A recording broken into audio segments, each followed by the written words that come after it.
ونصلي على رسوله الكريم وعلى آله وصحبه أجمعين أما بعد فأعوذ بالله من الشيطان الرجيم بسم الله الرحمن الرحيم قال الله تعالى في القرآن المجيد والفرقان الحميد فاسألوا أهل الذكر إن كنتم لا تعلمون صدق الله مولانا العظيم الصلاة والسلام عليك يا سيدي يا رسول الله الصلاة والسلام علیکہ یا سیدی یا حبیب اللہ وعلی آلک و صحابک یا سیدی یا حبیبی یا خاتم النبیین۔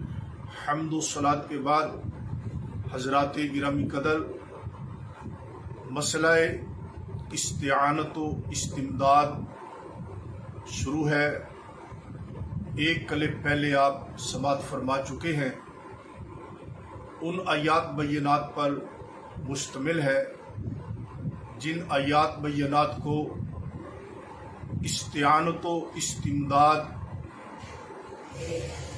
اولیاء کرام سے، انبیاء علیہ السلام سے جو لوگ اس کو شرک سمجھتے ہیں، جن آیات بینات کو بطور دلیل کے وہ پیش کرتے ہیں، مفسرین امت کی زبانی ان کی روشنی میں آپ سماعت فرما چکے ہیں کہ ان آیات بینات کا صحیح معنی، مفہوم، تشریح اس کا ان لوگوں کے ساتھ اور ان کے مسئلے کے ساتھ دور کا بھی تعلق نہیں ہے۔ ان آیات بینات میں سے کچھ کلپ نمبر 1 میں آپ سماعت کر چکے، اور کچھ آیات آج کے کلپ میں حاضر ہیں جو انبیاء علیہ السلام، اولیاء کرام کی استمداد اور استعانت کے خلاف یہ لوگ پیش کرتے ہیں اور اس کا معنی، تشریح صحیح نہیں کرتے۔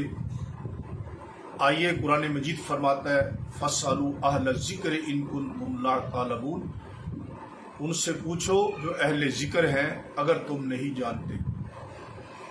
تو امت کے جلیل القدر مفسرین انہوں نے ان آیات کا کیا معنی کیا، وہ تفاسیر جن پر امت کو اتفاق ہے اور جمہور علماء ربانیین ان تفاسیر کو مستند اور معتبر سمجھتے ہیں۔ ان آیات بینات کا معنی ان کی روشنی میں آپ کی خدمت میں حاضر خدمت ہے۔ ان آیات بینات میں سے ایک آیت یہ ہے جو سورۃ العنکبوت آیت نمبر 41 میں آیت ہے۔ اللہ تعالیٰ نے فرمایا مثل الذین اتخذوا من دون اللہ اولیاء کمثل العنکبوت اتخذت بیتا وان اوہن البیوت لبیت العنکبوت لو کانوا یعلمون۔ ترجمہ، ان کی مثال جنہوں نے اللہ کے سوا اور مالک بنا لیے ہیں مکڑی کی طرح ہے، اس نے جالے کا گھر بنایا اور بے شک سب گھروں میں کمزور گھر مکڑی کا گھر ہے، کیا اچھا ہوتا اگر جانتے۔ اس آیا مبارکہ میں لوگ اولیاء کرام اور انبیاء علیہ السلام سے طلب مدد کو شرک کے طور پر اس آیت کو پیش کرتے ہیں کہ اللہ تبارک و تعالیٰ نے اس آیا مبارکہ میں لفظ جو اولیاء فرمایا ہے اس سے لوگوں کو فریب دینے کی کوشش کرتے ہیں کہ اللہ تعالیٰ نے فرمایا کہ ان کی مثال جنہوں نے اللہ کے سوا اور اولیاء بنا لیے اور مالک بنا لیے، تو اس لفظ کو اپنا استدلال بنا کر انبیاء اولیاء کرام سے طلب مدد کو شرک کہتے ہیں۔ آئیے امت کے جلیل القدر مفسرین نے اس کا معنی کیا کیا ہے۔ تفسیر ابن عباس، حضرت عبداللہ بن عباس رضی اللہ تعالی عنہ آپ اس کی تفسیر کرتے ہیں مثل الذین اتخذوا من دون اللہ اولیاء، یعنی عبدوا اربابا من الاوثان، یعنی جنہوں نے بتوں کو معبود بنا لیا ہے۔ اب اندازہ کریں کہ ان لوگوں کے ترجمہ اور معنی میں اور صحابی رسول حضرت عبداللہ بن عباس رضی اللہ تعالیٰ عنہ کی ترجمہ اور تفسیر میں زمین و آسمان سے بھی زیادہ فرق ہے. کہ آپ تفسیر کرتے ہیں کہ وہ لوگ جنہوں نے اللہ کے سوا اور معبود بنا لی جن کی وہ پوجا کرتے ہیں من الاوثان بتوں میں سے. تو عبداللہ بن عباس رضی اللہ تعالی عنہ کی تفسیر سے معلوم ہوا کہ یہاں پر بت مراد ہے. تفسیر معالم التنزیل جو کہ قرآن مجید کی معتبر تفاسیر میں شامل ہے، اس میں بھی صاف لکھا ہے اے الاصنام من دون اللہ اولیاء، اے الاصنام یعنی اس سے مراد بت ہیں. تفسیر معالم التنزیل ہے میرے پاس، جلد نمبر 3 صفحہ نمبر 468، مطبوعہ ادارہ تالیفات اشرفیہ ملتان. تفسیر خازن اس میں بھی فرمایا کہ اس سے مراد بت ہیں. تفسیر خازن جلد اول جلد نمبر 3 صفحہ نمبر 451، مطبوعہ صدیقیہ کتب خانہ اکوڑا خٹک. قرآن مجید کی معتبر تفسیر جو تمام مدارس اسلامیہ میں پڑھائی جاتی ہے، تفسیر جلالین، اس میں بھی لکھا ہے من دون اللہ اولیاء اے اصنامن، کہ جن کو وہ اللہ کے بغیر پوجتے ہیں اور وہ بت ہیں. تفسیر جلالین صفحہ نمبر 338، مطبوعہ قدیمی کتب خانہ آرام باغ کراچی. تو ناظرین گرامی قدر، تفسیر جلالین، تفسیر ابن عباس اور تفسیر معالم التنزیل، ان معتبر تفاسیر سے واضح ہوا کہ اس آیت میں بت مراد ہیں، نہ کہ انبیاء و اولیاء کرام مراد ہیں. اسی طرح یہ سورۃ القاف کی آیت نمبر 102 اس مسئلے کے خلاف پیش کرتے ہیں. اللہ تعالیٰ نے فرمایا افحسب الذین کفروا ان یتخذوا عبادی من دونی اولیاء انا اعتدنا جہنم للکافرین نزلا. تو کیا کافر یہ سمجھتے ہیں کہ میرے بندوں کو میرے سوا حمایتی بنا لیں گے؟ بے شک ہم نے کافروں کی مہمانی کو جہنم تیار کر رکھی ہے. اس آیت کو بھی انبیاء اولیاء کی مدد کے خلاف شرک ثابت کرنے کے لیے اس کو پیش کرتے ہیں، کیونکہ اس میں بھی لفظ اولیاء موجود ہے. آئیے اس کا معنی تفسیر ابن عباس، کہ یہ جو اللہ تعالی نے فرمایا کہ ان یتخذوا عبادی من دونی اولیاء، پہلی بات آیت کے شروع میں موجود ہے افحسب الذین کفروا، کہ کیا کافر یہ گمان رکھتے ہیں کہ وہ میرے بندوں میں سے اور حمایتی بنا لیں گے میرے سوا. تو یہ کافروں کی بات ہو رہی ہے، اہل اسلام کی بات ہی نہیں ہو رہی.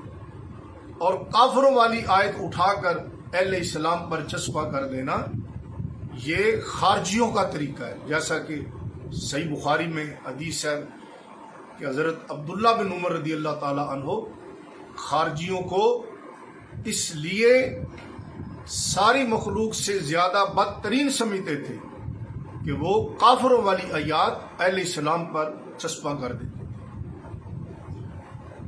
اور تفسیر ابن عباس میں اس کا معنی کیا ان یتخذوا عبادی یعبدوا عبادی، کہ وہ میرے بندوں کی عبادت کرتے ہیں.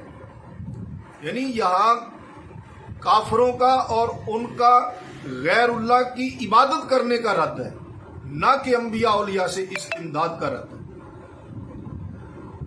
تفسیر ابن عباس صفحہ نمبر 318، مطبوعہ قدیمی کتب خانہ آرام باغ کراچی.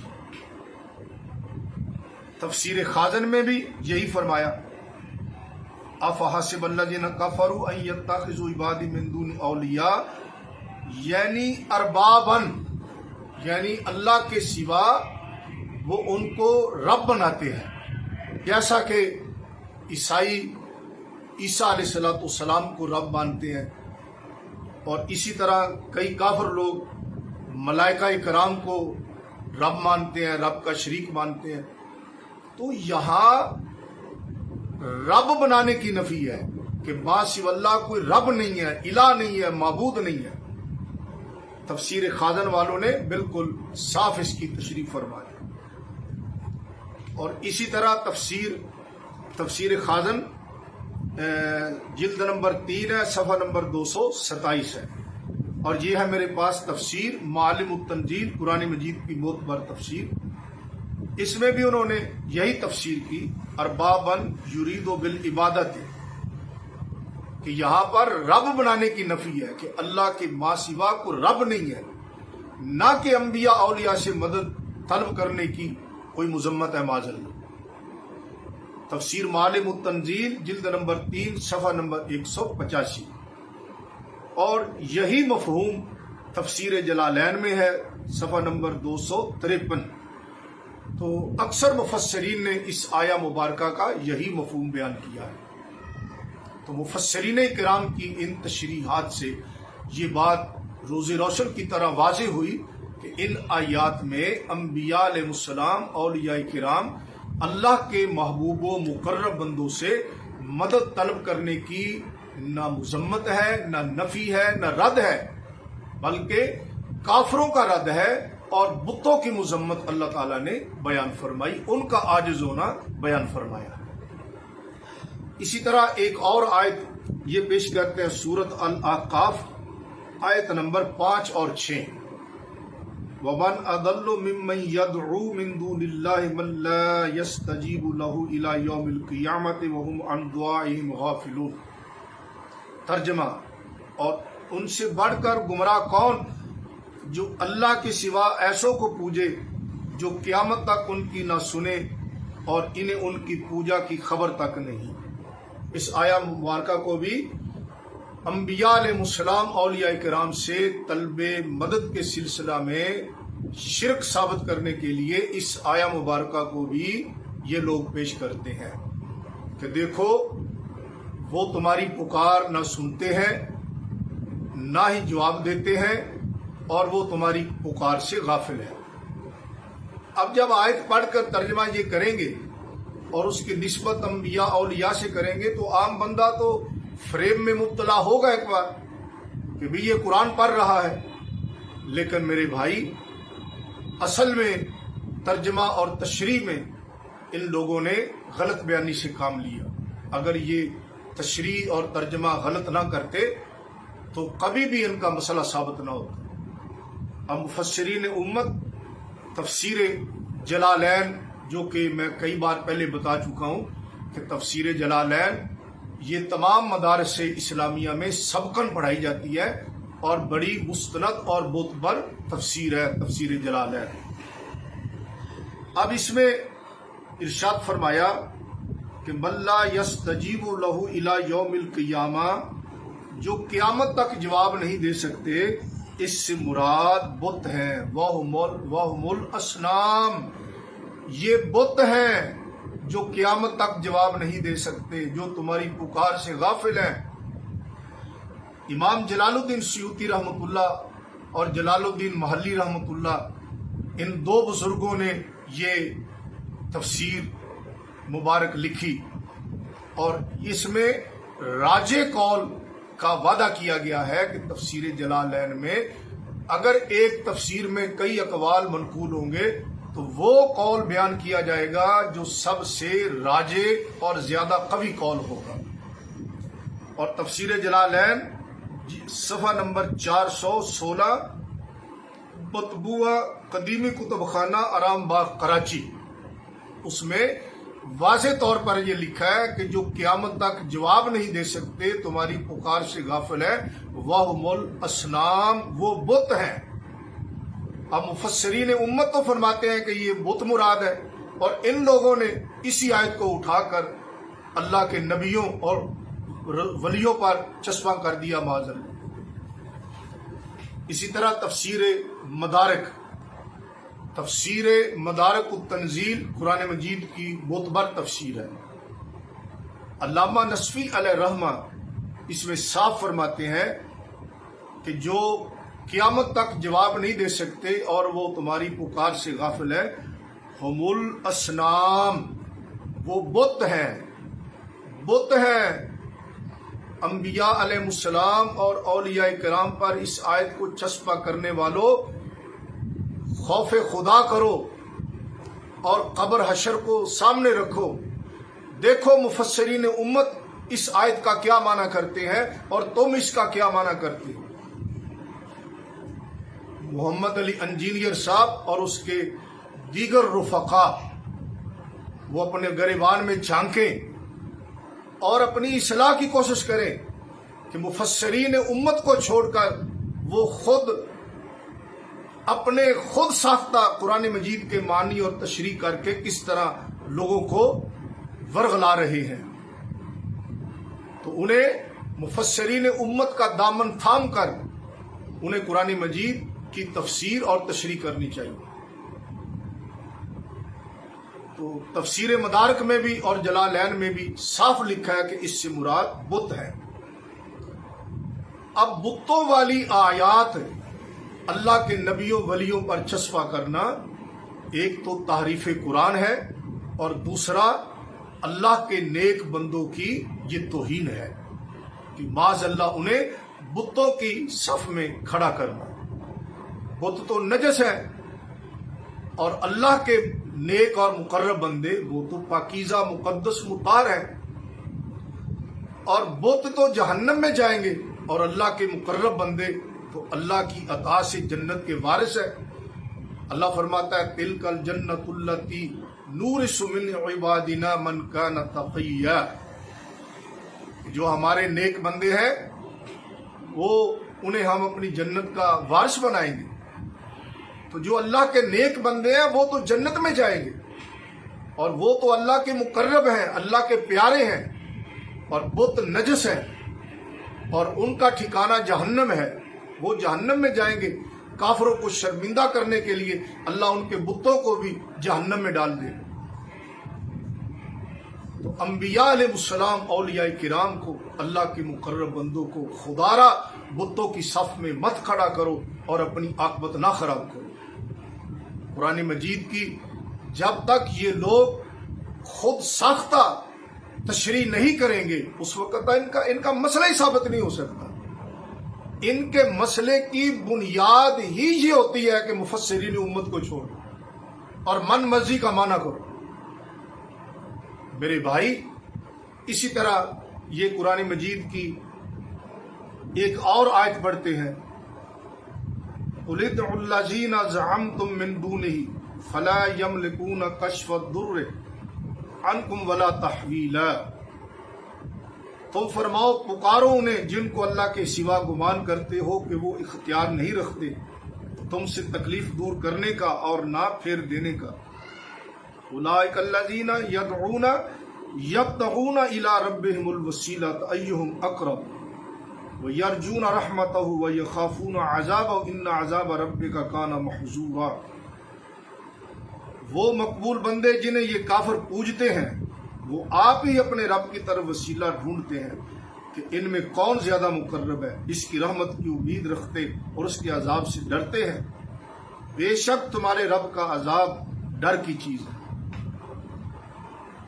انبیاء علیہ السلام اولیاء کرام سے مدد مانگنے کو شرک کہنے والے اپنے دلائل میں اس آیہ مبارکہ کو بھی پیش کرتے ہیں کہ دیکھو جی فلا یملکون کشف الضر، وہ تمہاری تکلیف دور کرنے کی ملکیت نہیں رکھتے، اختیار نہیں رکھتے. تو اس آیت کو بھی انبیاء علیہ السلام اور اولیاء کرام پر چسپاں کرتے ہیں. جبکہ تفسیر جلالین صفحہ نمبر 234 مطبوعہ قدیمی کتب خانہ آرام باغ کراچی، اس میں واضح طور پر انہوں نے فرمایا وَلِدِ الَّذِينَ زَعَمْتُمْ، اس کے تحت انہم آلہہ، کہ جنہیں تم اللہ کے سوا معبود مانتے ہو، جن کی تم اللہ کے سوا عبادت کرتے ہو. یہ ان لوگوں کا رد ہے جو اللہ کے بغیر کسی اور کو الہ مانتے ہیں، معبود مانتے ہیں. اور یہ یقیناً شرک ہے. جو اللہ کے بغیر کسی کو اور معبود مانے رب مانے، اللہ کے سوا کسی کی عبادت کو جائز قرار دے، وہ کافر ہے، وہ مشرک ہے، نہ کہ اللہ کے مقرب بندوں کی سے استعانت کو بعض اللہ شرک کہا گیا۔ تو تفسیر جلالین میں صاف فرمایا کہ اس سے مراد ہے کہ وہ جن کی اللہ کے سوا عبادت کرتے ہیں انہیں آلہہ معبود مانتے ہیں، اور یہ تو الحمدللہ ہمارا عقیدہ ہے، ہر مسلمان کا یہ عقیدہ ہے کہ اللہ کے سوا اگر کوئی کسی کو رب ماننے، الہ معبود ماننے، وہ پکا کافر ہے، اس کے کافر اور مشرک ہونے میں ذرا بھی شک نہیں ہے۔ لیکن مسئلہ کیا تھا اور ان لوگوں نے کیا سے کیا بنا دیا؟ تفسیر خازن میں بھی یہی بات فرمائی۔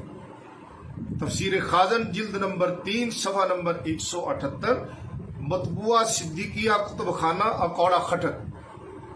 علامہ خازن رحمۃ اللہ فرماتے ہیں کہ اس کا شان نزول یہ ہے کہ کفار مشرکین قحط سالی میں مبتلا ہوئے، ان الکفار اصابہم قحط شدید حتی اکلوا الکلاب والجیفہ، وہ اتنے قحط سالی میں مجبور ہو گئے کفار مشرکین کہ انہوں نے مردار اور کتے کھانے شروع کر دیے۔ فاستغاثوا بالنبی صلی اللہ علیہ وسلم لیدعوا لهم، اب کفار مشرکین مجبور ہو کر نبی پاک علیہ السلام کی خدمت عالیہ میں حاضر ہوئے تاکہ حضور ان کے لیے دعا فرمائیں۔ فقال اللہ عز وجل قل ادعوا الذین زعمتم انہم آلہۃ من دونہ، یہ آیت نازل ہوئی کہ اے حبیب انہیں فرماؤ کہ جنہیں تم اپنے گمان میں الہ معبود مانتے ہو اب ان سے مدد مانگو، میری بارگاہ میں کیا لینے کے لیے آئے؟ اب جن کی تم اللہ کے سوا عبادت کرتے ہو، پوجا کرتے ہو، اب ان سے مدد کیوں نہیں مانگتے؟ ان کے بارے اللہ نے فرمایا ہے فلا یملکون کشف الضر عنکم، وہ تمہاری تکلیف کو دور کرنے کا اختیار نہیں رکھتے۔ بات تو ہو رہی بتوں کی، کفار مشرکین کی، کہ اللہ نے بتوں کے بارے فرمایا کہ وہ تمہاری تکلیف کو دور کرنے کا اختیار نہیں رکھتے، اور ان لوگوں نے اس آیت کو اٹھایا اور انبیاء اولیاء پر فٹ کر دیا۔ خدا را خوف خدا کرو، قبر حشر خالی نہ کرو اپنی۔ بات تو بتوں کی ہے، تم نے انبیاء اولیاء پر فٹ کر دی۔ بات تو کفار مشرکین کی ہے، تم نے اہل اسلام پر آیت کو فٹ کر دیا۔ یہی معنی تفسیر معالم التنزیل میں موجود ہے، وہی شان نزول تفسیر معالم التنزیل میں یہی شان نزول بیان کیا۔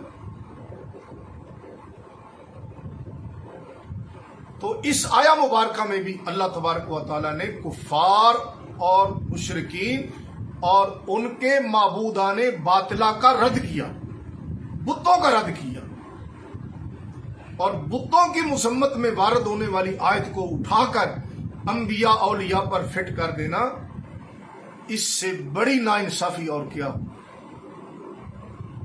نو مولود مفسرین کا یہی حال ہوتا ہے کہ اگر نو مولود مفسرین اگر اکابرین امت مفسرین امت کا دامن تھام کر ان آیات کو پڑھتے تو کبھی گمراہ نہ ہوتے اور نہ دوسروں کی گمراہی کا سبب بنتے۔ اسی طرح ایک اور آیت یہ بڑے تمطراق طریقے سے پیش کرتے ہیں انبیاء اولیاء کی مدد کے خلاف۔ یہ سورت التوبہ آیت نمبر 31 ہے۔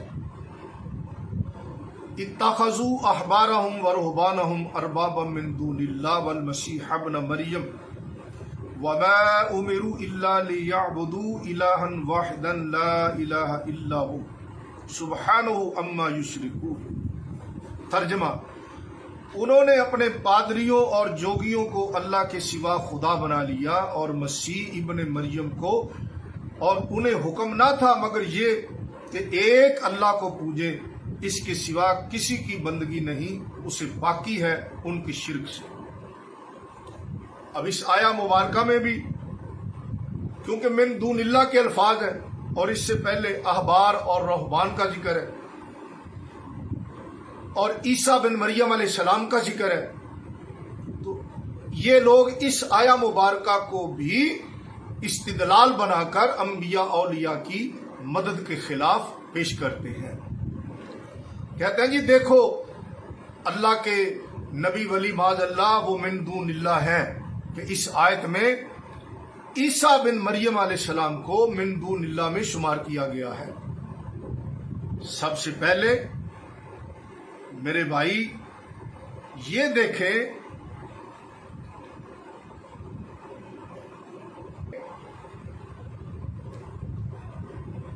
کہ تفسیر جلالین، تفسیر معالم التنزیل، تفسیر مدارک التنزیل اور دیگر تفاسیر میں صراحتاً یہ بات موجود ہے کہ اس سے مراد ہے کہ اللہ کے حکم کو چھوڑ کر کسی اور کے حکم کی تعمیل کرنا.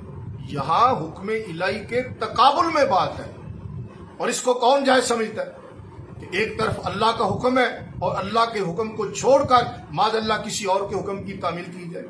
یہ تو ان لوگوں کا رد ہے، نہ کہ اہل اسلام کا رد ہے. تو اس آیت کا بھی انبیاء علیہ السلام اور اولیاء کرام کی طلب مدد سے دور کا بھی تعلق نہیں ہے. اسی طرح ایک اور آیت یہ پیش کرتے ہیں جس میں عیسیٰ بن مریم علیہ السلام کا خاص طور پر ذکر ہے. وَإِذْ قَالَ اللَّهُ يَا عِيسَىٰ ابْنَ مَرْيَمَ أَأَنْتَ قُلْتَ لِلنَّاسِ اتَّخِذُونِي وَأُمِّيَ إِلَٰهَيْنِ مِن دُونِ اللَّهِ قَالَ سُبْحَانَكَ مَا يَكُونُ لِي أَنْ أَقُولَ مَا لَيْسَ لِي بِحَقٍّ إِن كُنتُ قُلْتُ فَقَدْ عَلِمْتَهُ تَعْلَمُ مَا فِي نَفْسِي وَلَا أَعْلَمُ مَا فِي نَفْسِكَ إِنَّكَ أَنْتَ عَلَّامُ الْغُيُوبِ. سورۃ المائدہ آیت نمبر 116. ترجمہ: اور جب اللہ فرمائے گا اے مریم کے بیٹے عیسیٰ، کیا تو نے لوگوں سے کہہ دیا تھا کہ مجھے اور میری ماں کو دو خدا بنا لو اللہ کے سوا؟ عرض کریں گے باقی ہے تجھے، مجھے روا نہیں کہ وہ بات کہوں جو مجھے نہیں پہنچتی. اگر میں نے ایسا کہا ہوتا تو ضرور تجھے معلوم ہوتا. تو جانتا ہے میرے جی میں ہے اور میں نہیں جانتا جو تیرے علم میں ہے. بے شک تو ہی سب غیبوں کا خوب جاننے والا ہے. اس آیا مبارکہ کو بھی یہ لوگ پیش کرتے ہیں کہ دیکھو جی اس آیت میں عیسیٰ علیہ السلام کو من دون اللہ کہا گیا ہے. أَأَنْتَ قُلْتَ لِلنَّاسِ اتَّخِذُونِي وَأُمِّيَ إِلَٰهَيْنِ مِن دُونِ اللَّهِ. اللہ عیسیٰ علیہ السلام سے فرمائے گا کیا تو نے اے عیسیٰ کہا تھا مجھے اور میری ماں کو من دون اللہ بنا لو؟ تو عیسیٰ علیہ السلام اللہ کی بارگاہ میں عرض کریں گے اے اللہ نہ میرے یہ لائق ہے اور نہ میں نے ایسا کہا ہے. تو کہتے ہیں جی دیکھو عیسیٰ علیہ السلام من دون اللہ میں شامل ہے. تو پتہ چلا کہ اللہ کے نبی ولی من دون اللہ میں شامل ہیں. اور میرے بھائی اس آیت میں ذرا تدبر تو کرو. قرآن مجید تدبر کا حکم کرتا ہے. اس میں ذرا غور و فکر تو کرو کہ آیت کیا بتا رہی ہے اور تم اس کا معنی کیا کر رہے ہو. کہ اللہ فرمائے گا اے عیسیٰ کیا تو نے کہا تھا کہ مجھے اور میری ماں کو من دون اللہ بنا لو، اللہ کے سوا الہ بنا لو. عیسیٰ علیہ السلام نفی کریں گے کہ میں نے نہیں کہا کہ مجھے من دون اللہ بناؤ یا میری ماں کو من دون اللہ بناؤ، بلکہ جو کافر لوگ ہیں انہوں نے مجھے اور میری ماں کو الہ بنایا ہے. تو پتہ چلا کہ اللہ کے نبیوں کو ولیوں کو من دون اللہ میں شامل کر کے بتوں کی صف میں کھڑا کرنا یہ تو کافروں کا طریقہ ہے، نہ کہ اہل اسلام کا طریقہ ہے. یہ آیت تو تمہاری بے خونی کر رہی ہے، یہ آیت تو تمہاری جڑیں اکھاڑ رہی ہے، نہ کہ یہ آیت تمہارے حق میں ہے.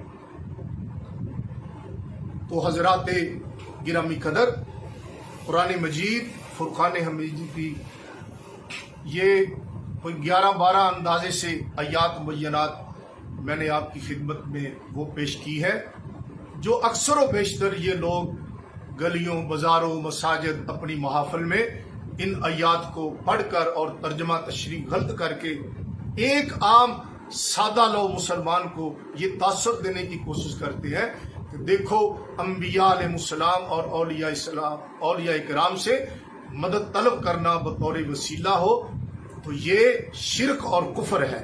اور آپ نے سن لیا کہ ان آیات بینات کا اس مسئلے سے دور کا بھی تعلق نہیں ہے۔ پورے قرآن میں ایک آیت بھی ایسی نہیں ہے جس میں اللہ تعالیٰ نے انبیاء علیہ السلام اور اپنے مقربین بارگاہ کو کی مدد کو، ان سے طلب مدد کو اللہ تعالیٰ نے معاذ اللہ شرک یا کفر فرمایا، بلکہ قرآن مجید فرقان حمید میں اگلے کلپ میں آپ مشاہدہ کریں گے کہ جو دلائل پر مشتمل ہوگا یہ تو ان لوگوں کے جواب پر مشتمل ہے نا، 2 کلپ، اور اگلے جو کلپ آئیں گے 3 یا 4 اندازے سے انشاءاللہ تعالی ان میں دلائل ہوں گے قرآن مجید کے احادیث مبارکہ کے کہ اللہ کے مقرب بندوں سے مدد مانگنا یہ جائز ہے اور قرآن و سنت کے مطابق ہے، اور اس پر دلائل صحیحہ موجود ہیں، اور احادیث تو اتنی ہے کہ ان کا شمار ہی بہت مشکل ہے۔ تو ناظرین گرامی قدر، مفسرین امت جلیل القدر مفسرین کے ارشادات کی روشنی میں اس بندہ ناچیز نے قرآن مجید کی ان آیات بینات کی صحیح تفسیر اور تشریح اور معنی کو واضح کیا جن آیات کو یہ دلیل بنا کر اہل اسلام کو فریب دینے کی کوشش کرتے ہیں۔ اللہ تبارک و تعالی ہم سب کا حامی و ناصر ہو اور قرآن و سنت پر عمل کی توفیق عطا فرمائے۔ اگلا کلپ انشاءاللہ تعالی انبیاء علیہ السلام اولیاء کرام سے طلب مدد بطور وسیلہ، اس کے جواز پر قرآن و سنت پر مبنی دلائل ہوں گے، ضرور سماعت فرمانا۔ وآخر دعوانا الحمدللہ رب العالمین۔